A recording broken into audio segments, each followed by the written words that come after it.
Hey guys, it's me Gemstone. It's been ages since I've done a reading, so I decided to do one today. Yes, the decks I'm going to be using are all Oracle decks, two of which I bought recently, so I've been sort of getting to know them.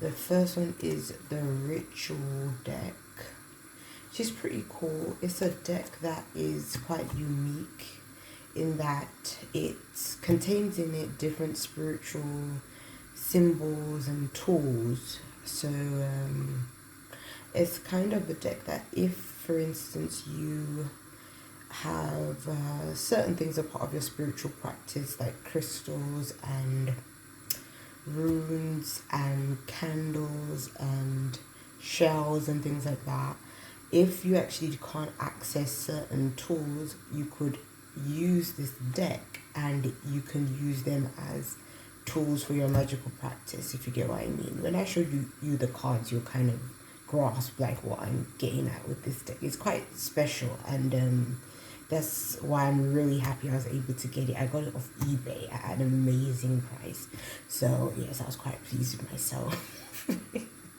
that I was able to get this deck at such a cheap price. So yes, and then I got this one recently, which is an old deck because it's a Dorian Virtue one, but it's one that I never bought when Dorian Virtue was still creating decks. But I really wanted it because of the card messages. Only recently I wanted it because I'm not into fairies. This is a fairy deck, but what I like about this deck is the card meanings. So it's pretty cool, and I also got it at a really good price as well. Especially that a lot of Dorian Virtue decks are now going for a lot more money because obviously she's not making them anymore. But this one I actually got more like what it would have retailed if it was being sold like it was when it came out, basically.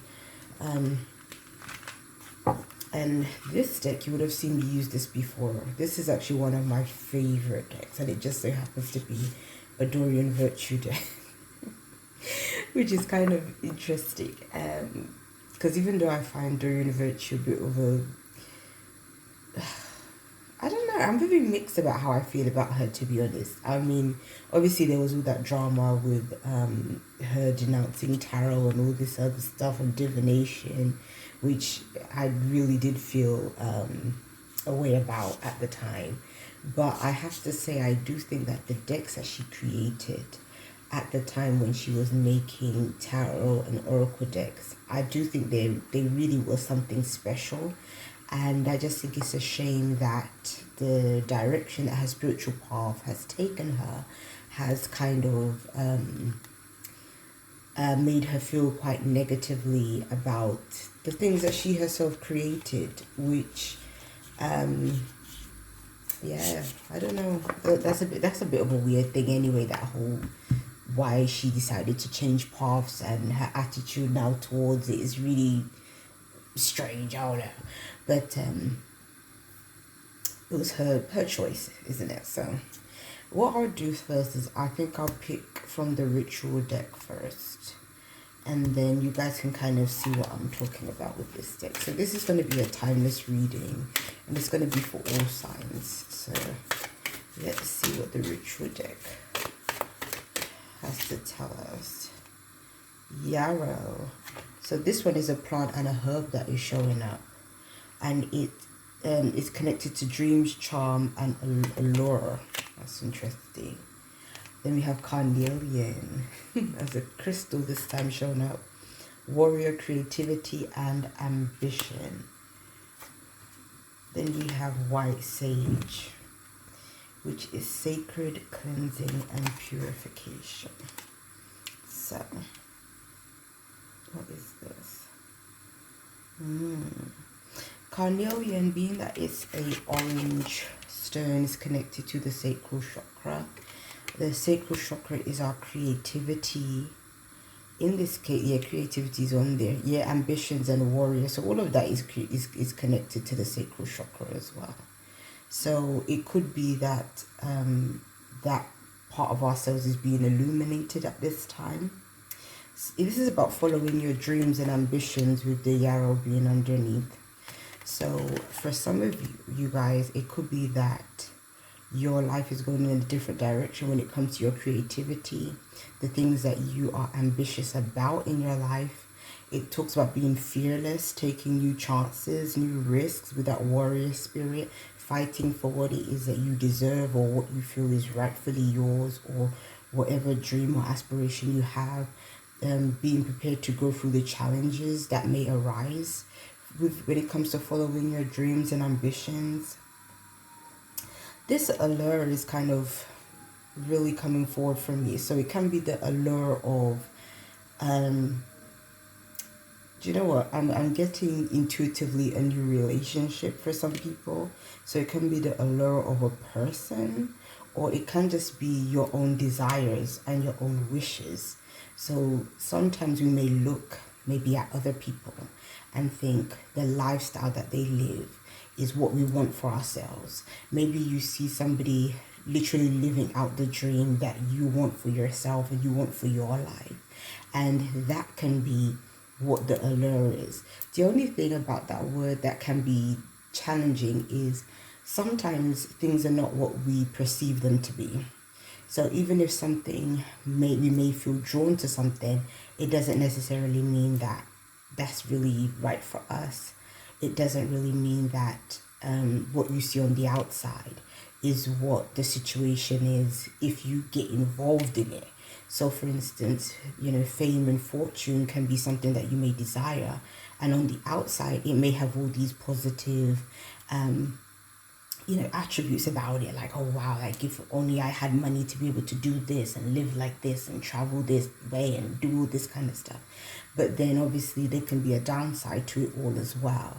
So it's kind of saying, even when it comes to the things that's driving your ambitions, make sure that they're realistic, and make sure it's not a situation of you just have this fantasy that you think is going to be all great and amazing, but there could be, let's say the downside could be there might be a lot of hard work involved.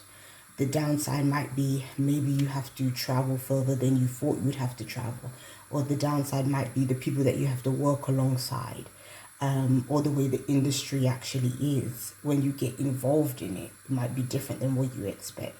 So I would say follow your dreams, but be realistic about them.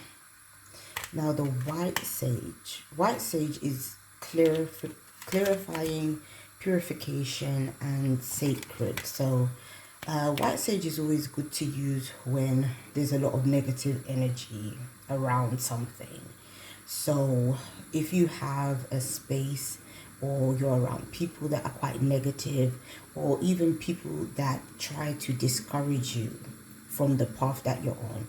So let's say you're on a certain spiritual path, and sorry, I have to turn my rice off. I'm in the kitchen. So let's say you're on a certain spiritual path, and that path is leading you, to where you're supposed to be in terms of fulfilling your sacred journey. But then it could be that you might be around people that don't understand why it is you believe in the things that you believe, or you practice the things that you practice. So they might not see your life as how you view it. So it might be sometimes you may have to decide how you're going to deal with those kind of people. And what the white sage can do is, it doesn't necessarily like banish things, so it doesn't really like push things out of your life, but what it does is it just clears the negativity. So maybe you need to be cleared of that kind of thing. Maybe you just need to create a sacred space for yourself where, like, mentally, emotionally, and spiritually you can be aligned, and you won't have outside influences sort of coming in and affecting your space. So it could be, for some of you guys, you have to clear your home, clear your surroundings. Even if it's a workspace, if you got a workspace where maybe you're around certain people that their energy just isn't that great, obviously you can't just like light sage and just go around an office space. But at least what you can do is you can use crystals as well to clear spaces.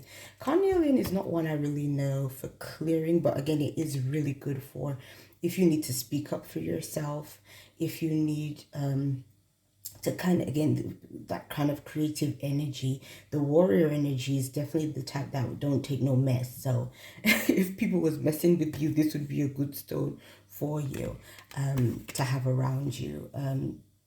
If it's more negativity, you could use something like a clear quartz, because that's like high vibrational.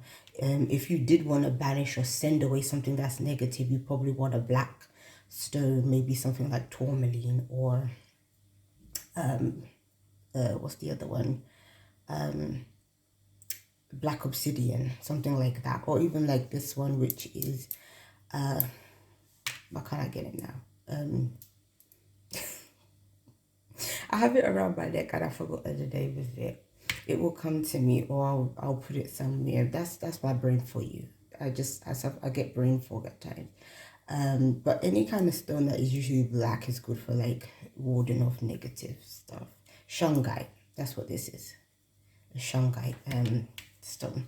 So let's see what the fairies have to add into this. Let's go fairies. Fairies, we got practice. And it says, with daily practice, you can polish your skills and talents and increase your confidence. So this is all about, again, it's like the same thing. It's like what you want to do with your life. Like, so some of you guys, you're going to have to practice your gifts and your talents. So I kind of feel like Spirit is telling you that this is a time where you have to really be working on your gifts. So if you know there's a talent that you have and you haven't been working with it, it's kind of saying now is the time to do that. So you need, and obviously practice makes perfect. The more you use something, the more you do it, the better you become, and sort of the more advanced you become. And then it almost becomes like you go from being just a student to being a teacher, and then teaching other people. Because really that's what our gifts are. Our gifts aren't really meant to be just for ourselves. It's meant to be for the world, for the people that you can help and influence and bless with whatever it is that you've been gifted with. So that's what Spirit wants for you. And then it says summertime. So some people, you're going to get a chance this summer to be able to do the things that you really want to do in your life, or the thing that you were basically created to do. And spring, so everything is coming quickly. So we've got spring and summer. So I know, like, depending on where you are in the world, the seasons fall on different months, but I kind of feel like for a lot of us, things are going to be happening really quickly.